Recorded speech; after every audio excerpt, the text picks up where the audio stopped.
امید ہے کہ اب دین میں جبر نہیں کی آیت کا حقیقی معنی و مفہوم واضح ہو چکا ہوگا۔ اب یہاں سوال یہ پیدا ہوتا ہے کہ اعمال صالحہ جیسے نماز، روزہ، زکوٰۃ وغیرہ کی ادائیگی کے لیے جبر کیوں کیا جاتا ہے؟ اس بات سے قبل یہ سمجھنا ضروری ہے کہ دین اسلام روایتی مذاہب کی طرح فقط ایک مذہب نہیں جو عبادات اور معاملات تک محدود ہو، بلکہ یہ ایک پورا منظم نظام ہے جس کے ذیلی نظام میں ریاستی اور قانونی نظام بھی آتا ہے، اور اسلام بطور نظام اپنے پیروکاروں پر اپنے مخصوص قوانین و ضوابط کی پابندیاں عائد کرتا ہے۔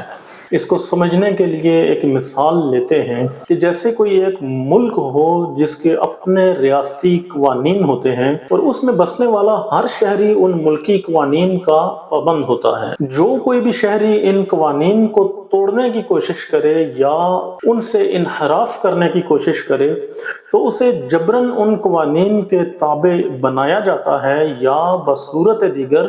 اسے قانونی سزا دی جاتی ہے۔ ہر دو صورتوں میں اسے ان قوانین سے انحراف یا انہیں توڑنے کی اجازت نہیں دی جاتی۔ بلا تشبیہ یہی مثال اسلام کی ہے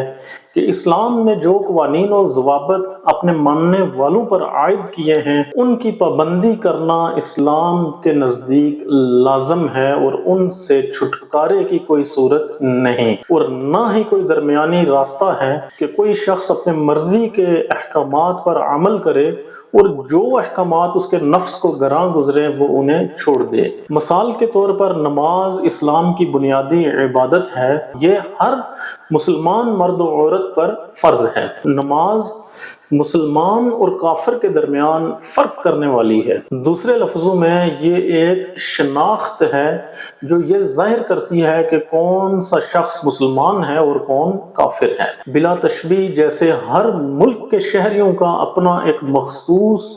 شناختی کارڈ ہوتا ہے جو یہ ظاہر کرتا ہے کہ یہ فرد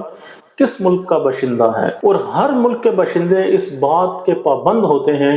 کہ ایک مخصوص عمر گزر جانے کے بعد وہ اپنا شناختی کارڈ بنوا لیں، بصورت دیگر ان کے خلاف قانونی کارروائی بھی کی جا سکتی ہے۔ بلا تشبیہ یہی معاملہ نماز کا ہے۔ ایک خاص عمر کے بعد نماز ہر مسلمان مرد و عورت پر فرض ہو جاتی ہے، اور اس کا ترک کسی صورت میں بھی قابل قبول نہیں ہوتا، اور نماز ترک کرنے والے کو اس کا سرپرست جبراً نماز ادا کرنے کا حکم دے سکتا ہے۔ بلا تشبیہ جیسے ریاستی کارندے ریاست کے کسی بھی فرد کو شناختی کارڈ نہ بنوانے کی صورت میں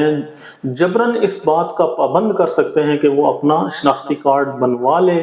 یا بصورت دیگر اسے قانونی سزا کا اختیار رکھتے ہیں۔ اب اگر کسی کا سرپرست اسے نماز ادا کرنے کا حکم دیتا ہے تو اگرچہ اس نے یہ عمل اپنے سرپرست کے خوف سے ادا کیا،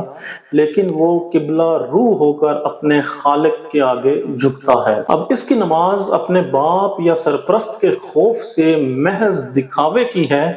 یا اس کی نیت اپنے خالق کی بندگی کی ہے، اس کا فیصلہ کرنے کے مجاز ہم نہیں، کیونکہ یہ قلبی اور نیت کا معاملہ ہے،